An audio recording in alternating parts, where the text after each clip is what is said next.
This is Clementine.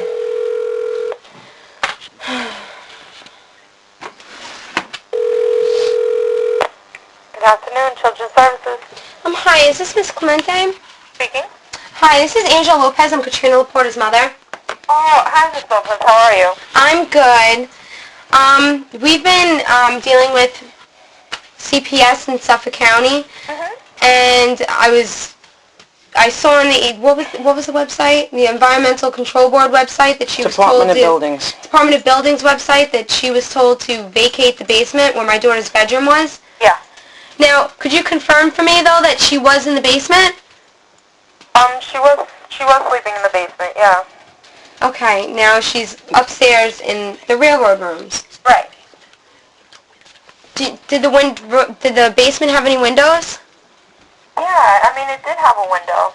Well, you know the windows have to be big enough for a fireman with a full backpack to get through. Oh, yeah. I mean, definitely the windows were tiny, and the only exit was through the staircase to go through the house. Okay. I wanted to know about, well, I guess her sleeping arrangements now, how she is, that kind of stuff. Oh, I mean, she's doing very well. I mean, she is going to daycare, Little Learning Hands.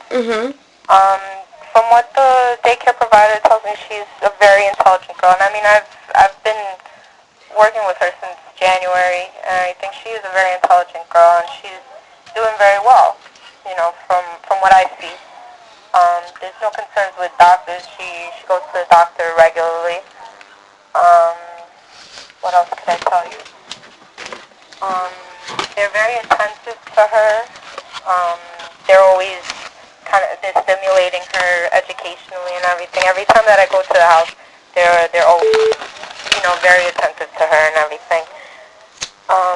What else could I tell you? Where is her bedroom now? Because to my understanding, the rest of the house is railroad rooms? Well, there's, it's not really a railroad apartment. They had, the entrance to the apartment was a computer room. They changed that to Katrina's bedroom. But the thing is that there's a window there, but she can't reach it, to open it. And the door has a padlock, well, not a padlock, but it has a lock on the top that she can't reach that either. So, because that was initially my concern that, since she's the first bedroom there. There's another thing I had to ask you. Now, Suffolk County told me that railroad rooms were completely unacceptable. Now they're saying that we have conflicting jurisdictions because railroad is okay by ACS, railroad rooms. Yeah. Most of the apartments here in Queens are railroad apartments, that's why. So now, whose jurisdiction should we be going by? Well, because she was, since Ms. Pellegrino has temporary custody until the next court date, I mean, I would think that it would be under Queens jurisdiction. Well, it's not in the court case, is it? You do understand the court case isn't in Queens? No, I know that. Because I'm finding this, it's getting to the point that it's actually discriminating with with conflicting jurisdictions.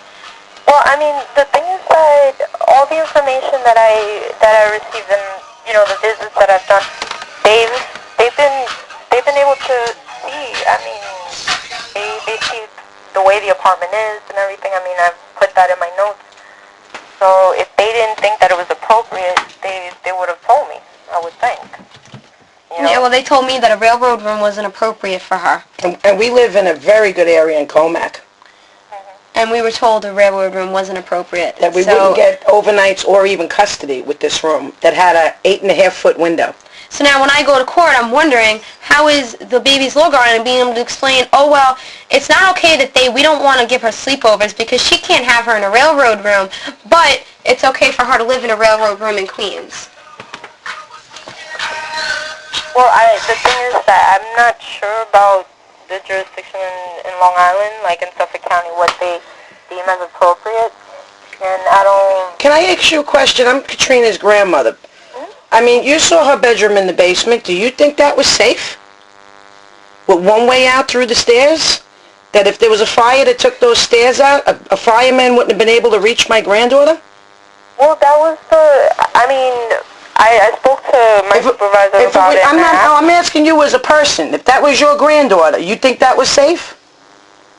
I thought it was appropriate just because she had her own bedroom and everything, and I mean, it was I'm not talking about appropriate. I'm talking about safe. I'm talking about physically safe. Well, I mean, if there was a fire that took out those stairs, and Lori and Rosa were unconscious, you think a fireman would have got in through one of those windows to get my granddaughter? I guess in that respect, it probably would have been difficult. And it's nothing against you, but it's... It's nothing against you, but this is a safety issue. This has been something that, you know, I was told that before she was given to Rosa, that this house was supposed to be checked. Before. Checked for, and we've been, what's that letter say? Hold on a second. That, be assured that the department mandated, that our department, Suffolk County Department, is mandated to monitor the living conditions of any child placed under supervision. The homes of the children who are placed out of the custody of their parents are assessed to be without health or safety hazards prior to the child's placement, and then on an ongoing basis thereafter. Do you see my problem?